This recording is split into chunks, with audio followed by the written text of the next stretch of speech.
Hi, welcome to Sleepy Jean. I'm reading a new book today called Awaken My Heart by Diann. It was recommended by my subscriber, Just Mini Me. This is just for you. Chapter 1 April 1803, the colony of Tagus. Before the rooster had crowed 3 times, forbidden adventure had crept into Marianne's mind. In the shadow of her room, she quickly dressed and stole from her father's house to the outside. Cool air bathed her face, and a yellow-orange sunrise streaked the eastern sky. She made her way to the stables and peered inside the dimly lit buildings for signs of the servants before gathering up her skirts and squeezing through the latch entrance. Safely inside, she eased the heavy door closed and cringed at the creak, fearing its sound would arouse attention. The smell of horses and leather met her nostril, their familiarity breeding both comfort and excitement. She stopped and listened for voices. Her heart pounded furiously at the thought of being discovered. Glancing upward, she saw a glimmer of sunlight filter through a high window, illuminating a golden, straw-laden path to Diablo's stall. Her father's sleek, milky-white stallion pawed at the ground and snorted as though defying an intruder to enter his domain. Weston Phillips, Marianne's father, owned the horse, but not his spirit. Only the stableman could groom him. Only Marianne could ride him. Marianne gasped and hurried to his stall. Hush, Diablo. Someone will realize I am here. At the sound of her voice, the stallion ceased his complaints. She lifted the latch and stepped inside, being careful to gently close the door behind her. She eagerly anticipated the two of them racing across the dew-bathed hills dotted with live oak and juniper.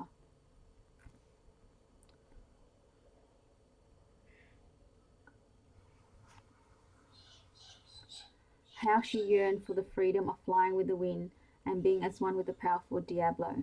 She wrapped her arms around the stallion's neck. He neighed softly and nuzzled into her embrace. "Oh, I have missed you." She planted a kiss on his forehead. "And we have a long morning to ride." The low rumble of male voices pricked her ears and paralyzed her. "Papa!" He and Clay Wharton, the hyacinthus foreman, had entered the barn. She held her breath and glanced around the stall. If Papa found her, his wrath would echo across the vast expanse of the Phillips hacienda. When the voice of Papa and Clay grew closer, she slipped her hands from Diablo's neck and crouched against the wall next to the stall door. She prayed neither Papa nor Clay heard her heart slamming against her chest. "Quiet, you devil!" Papa stopped outside of Diablo's stall. "I would welcome the opportunity to blow a hole through you, but I need you to breed with my mares." Clay chuckled. "Are you sure you want more horses with this temperament?" "I will sell them to the Spaniards," Papa said. Let them deal with it." Diablo lifted his head. His notched ears lay back as though he understood Papa's contemptuous words. Her father banged his fist against the side of the wall. "Remember, I still own you." Marianne clasped her arms around her trembling body. She envisioned her father's penetrating blue-grey eyes framed with the many lines of age and Texas sun. The servants called them Ramplumbago, lightning eyes, for they flashed with these ravings and curses. "Where are our horses?" her father shouted. "Lazy Mexicans, none of them worth their pay. My guess all of them here are aiding Armando Garcia," Clay said. "That rebel needs a bullet to his head." She heard the stories about the man who rallied the pheasants to fight against Papa's demands to leave their valley. The young girls dreamed of him and proclaimed him more handsome than any man ever born. The boy and men sang Armando Garcia's praise, the hero who dared to defy the harsh treatment of her father. "You get rid of him, and there's a bonus for you," Papa said. "I'm tired of dealing with his arrogance. You know what I want." Papa seemed to ignore him. "I plan to talk to Garcia today. Our cattle needs to graze in La Flor. These Mexicans can move closer to one of the missions along the San Antonio River and leave me their valley. Weston, they haven't agreed to leave in the past. What makes you think they will now?" Her father laughed. "I refuse to give them a choice. They'll either clear out of here or I'll force them. We have more weapons than they could ever hope to steal." "What about men to carry it out?" "The vaqueros will not fight against their own people. I've already sent for more sent for some friends of mine back in Virginia. Everything is handled." Her father spat tobacco juice against the side of the stall. The slap of it, coupled with his gruff words, agitated Diablo. "Shut up," Papa said to Diablo, who snorted and tossed his head. "This isn't a good day to rile me." He reached for the stall's latch. "Leave the horse alone. Let's saddle up and get out of here," Clay said. "The day's wasting away." When the heavy door of the stable finally creaked shut and the pounding of horses' hoofs faded into the distance, Marianne struggled to her feet. From her crouched position, trembling more from overhearing Papa and Clay's conversation than the fear of being discovered in Diablo's stall. What did Papa plan to do? He had plenty of land without adding more from the village's valley. From what she knew about Armando Garcia, he'd not taken Papa's threats lightly.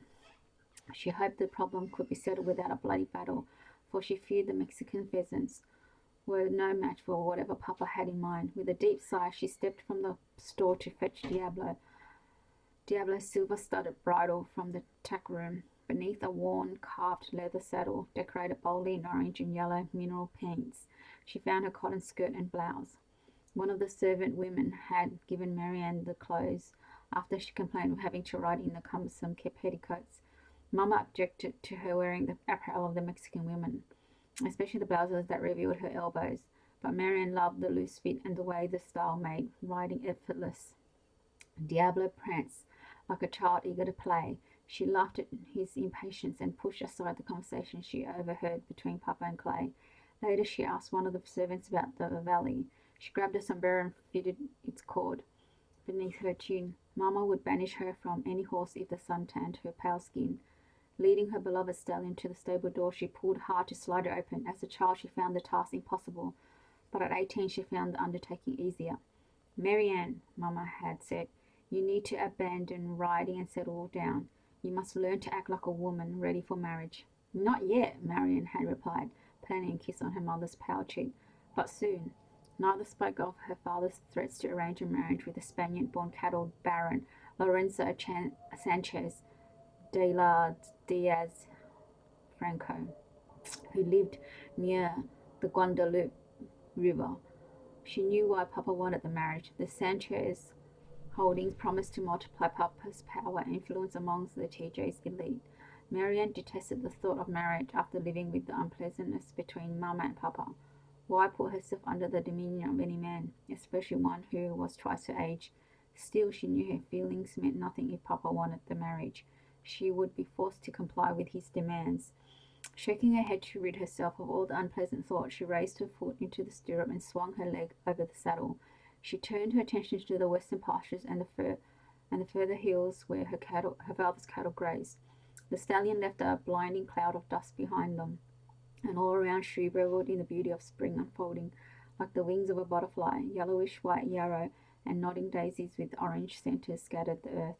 Yet in all this beauty, the Philip hacienda could not compare to the lush valley called La Flor. It bordered on the southern edge of Papa's empire and had been fed with underground springs. La Flor's inhabitants were Mexican peasants who had nothing but their valley. They were a mixture of the Spanish and the conquered Indians, mesticos, a race of their own, a race that had no future except for the hope of their own land. Reports where the valley was green year-round. To them it was paradise. The morning wore on. Marianne and Diablo stopped and basked in the shade beneath the leafy canopy of an oak tree. Another time they rested beside a cool, gurgling stream, and Diablo drank his fill. There Marianne wove flowers for a wreath and placed them around the horse's neck. She loved the strong stallion, impressive with his perfectly aristocratic stance and his independent spirit. She allowed him to pick and choose his way. After all, he came from the Spanish Mustang, intelligent and strong-willed. Perhaps the two of them had become friends because each respected the mind of the other. Seated on a grassy knoll, she watched the stallion toss his head to the south. "What is it, my prince?" She gazed in the same direction, but saw nothing. They had ridden far, and a twinge of caution settled in the pit of her stomach. Marauding Comanches could be nearby. She stood and stared across the quiet rolling landscape. It appeared peaceful, but at any given moment it could erupt. When the stallion's ears stood erect. She gathered up the reins. Senorita, there is no need to make haste, a male voice said in Spanish. Fear gripped her heart, and she whirled around in the strangest direction.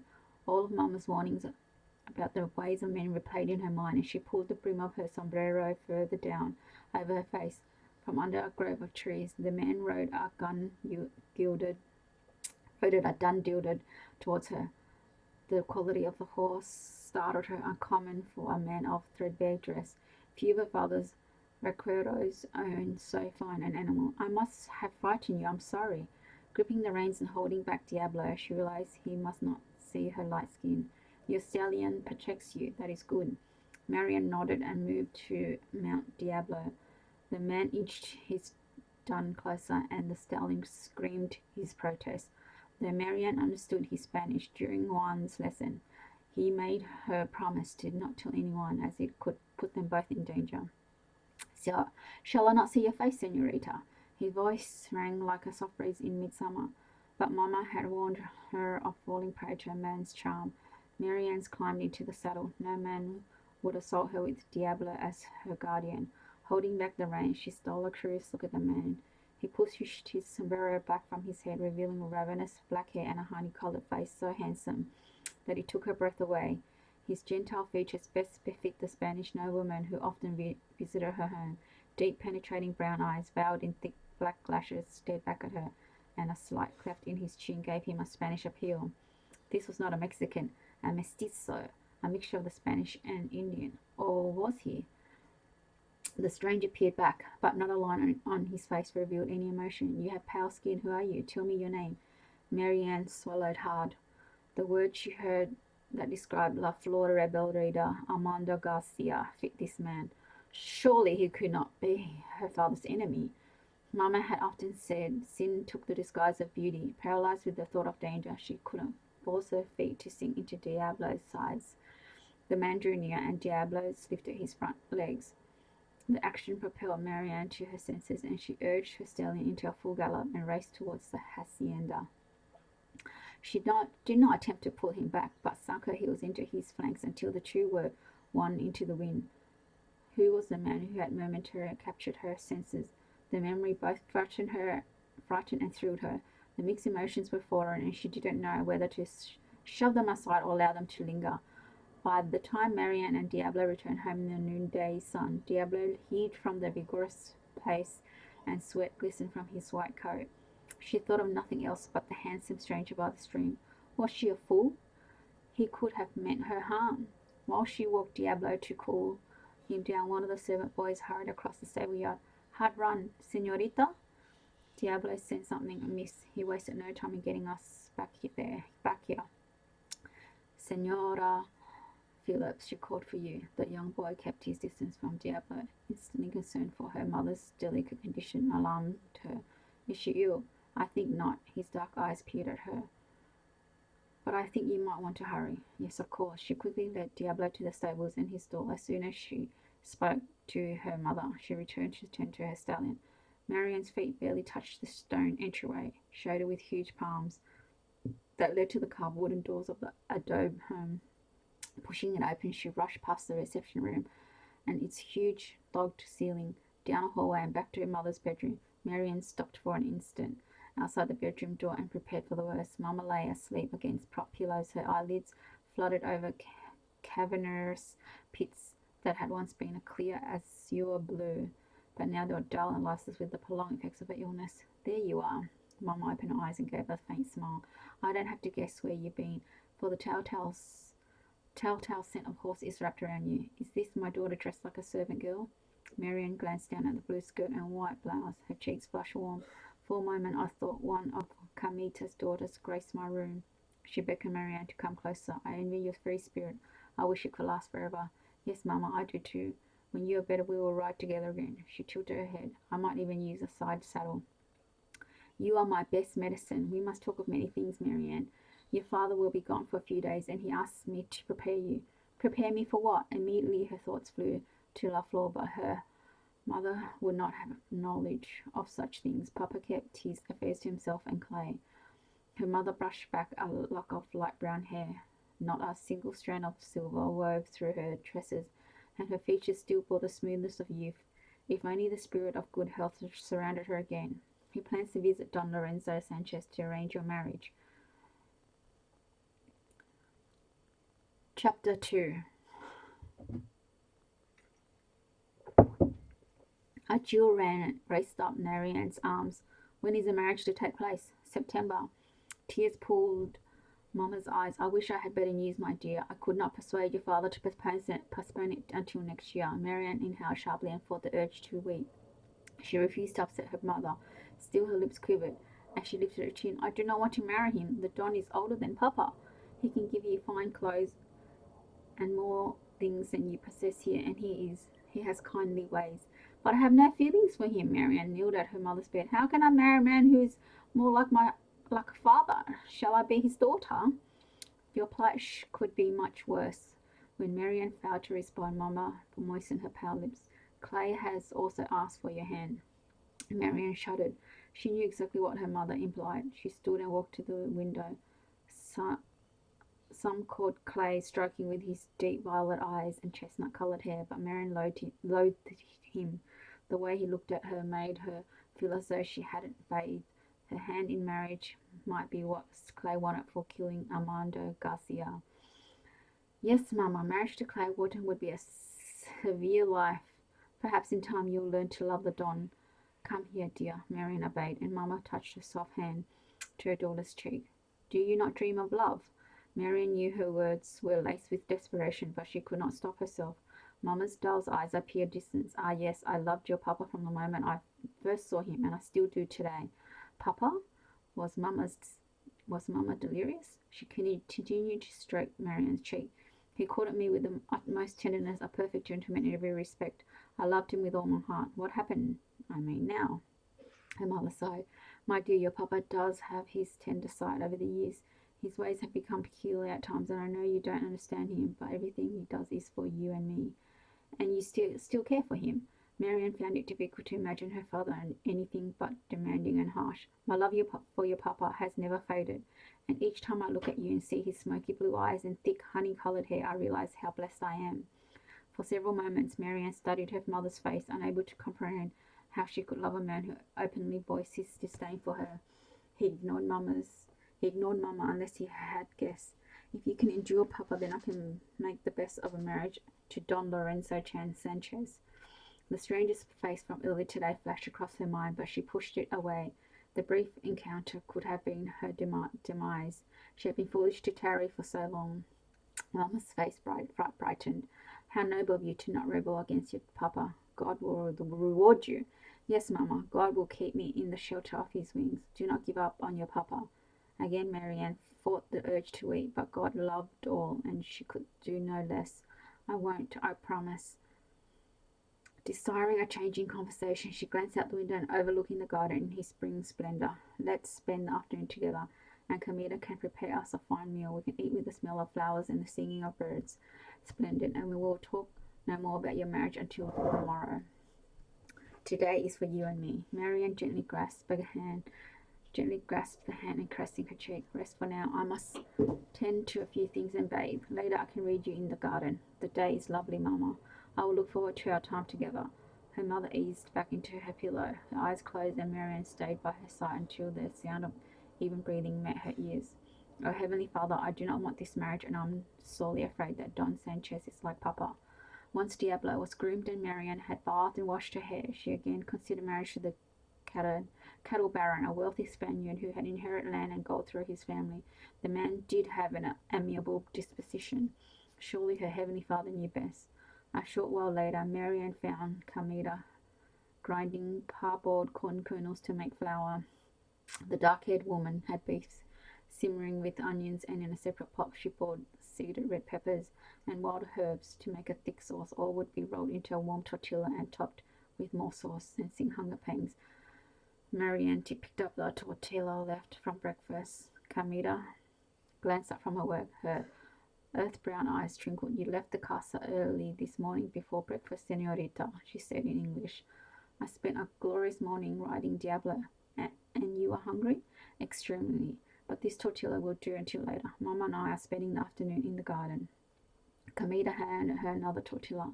I see hunger on your face. She smiled and went back to grinding corn kernels and humming a familiar tune. Marianne swallowed a lump in her throat and wondered how she could ever get along with Carmita and her husband Juan, whom she fondly called Tia and Tio, aunt and uncle. She loved them and their children. Spending hours with their family showed Marianne what a true family, such as what God wanted, was possible. Wealth had little to do with helping happiness. Love could not be measured in gold but in open hearts. The afternoon with Mamma sped by, and a hint of colour returned to her mother's cheeks. Marianne read aloud from William Shakespeare. Thoughts of marriage to the Don settled uneasily in her mind and heart as she read from the great love story Romeo and Juliet. The sun slowly traversed across the horizon, and Marianne glanced up from her book. "Are you sure you feel well enough to eat?" She had asked Carmita to forego the normal afternoon meal for later one in hopes Mamma would have an appetite. "I'm weary." Her mother closed her eyes and smiled. "But I do want to spend this time with you. Let's enjoy the garden a little while longer. Come September, these days will be a fond memory for me." "For me too," Marianne allowed Shakespeare to fold in her lap, and she took her mother's frail hand. "Mamma, please get better. I need you. I will try for your sake, and I think your papa needs me too." Armando Gracia allowed his dun gelding to pick its way along the water's edge. Beneath the cool canopy of overhanging cypress trees, he drank in the tranquility which often escaped him. He allowed his mind to wander beyond the needs and responsibility of his people to the senorita who rode the white stallion. At first he thought she was a dream, a beautiful angel sent upon a magnificent beast to give him a revelation about the problems of La Flor. Never had he encountered such a stallion. Never had he seen an animal with such fierce devotion. A smile tugged at the corners of his mouth. The senorita appeared frightened, but it was he who felt captive in her presence. He had caught a glimpse of her before she detected him and lowered her sombrero. Her beauty gripped him. She stood a little taller than most women and graceful in her walk. He could not recall ever seeing a woman with light brown hair spun with tendrils of gold. The colour was like that of a young doe poised in a ray of sunshine. He wanted to study her face, to ask where she lived, but she had touched the sides of the stallion and raced away. He turned his gelding towards La Flor. The mere gesture reminded him of his people's sad plight. How could he keep the gringo Weston Phillips from their land? Armando refused to leave the valley, made him a rebel in the eyes of the two Americans, but a saint in the eyes of the poor. He detested his people's homage, but his failure to acknowledge their praise only encouraged them to designate him as their fearless leader. The Spanish controls of Tejas was nothing more than a way to ward off the United States from extending its borders. So why had the Spaniards allowed Weston Phillips to settle so close to the San Antonio missions? Armando recalled the many sick children, lonely widows, elderly and hopeless men who needed help to survive. He rallied the villagers together and initiated a genuine care for all its people. Now no one went hungry or suffered alone. The villagers had an opportunity to secure a meager living in the beautiful valley of La Flor. From Philip's herds they had bred cattle and had begun breeding their own stock. They had captured wild mustangs, broken them, and built their own herd. Sheep had provided wool for the cold months, and chicken had supplied eggs. The rich earth fed by underground streams produced fertile gardens and abundant pastures. Here his people had an opportunity to thrive, but guilt was always hovering over Armando.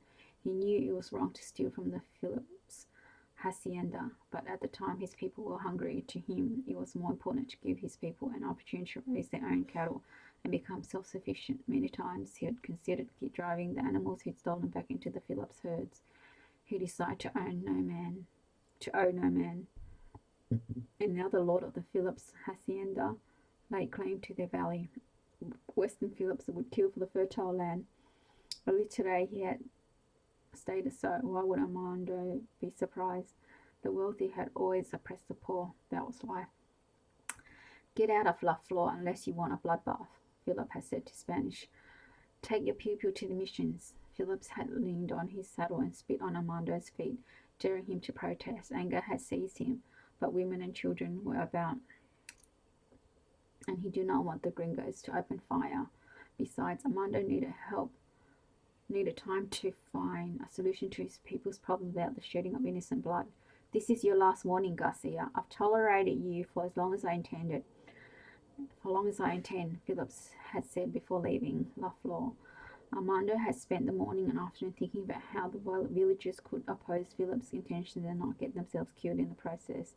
Although Armando didn't have a strong plan, he still needed to assure the villagers that their valley was secure. Sharing the pastures might temporarily solve the dilemma. But how long before Phillips decides he needed all of their land? Presenting the situation to the governor in San Antonio de Bedua held little merit. The high-ranking officials always took the side of the landowners.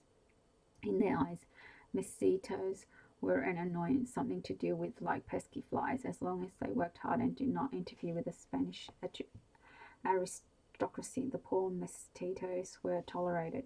Even so, Armando had vowed on his mother's grave that he would not relinquish La Flor. He gladly gave his life, but he was afraid that with Philip's irrational behavior and demands, more lives than this might be sacrificed. Thanks for listening.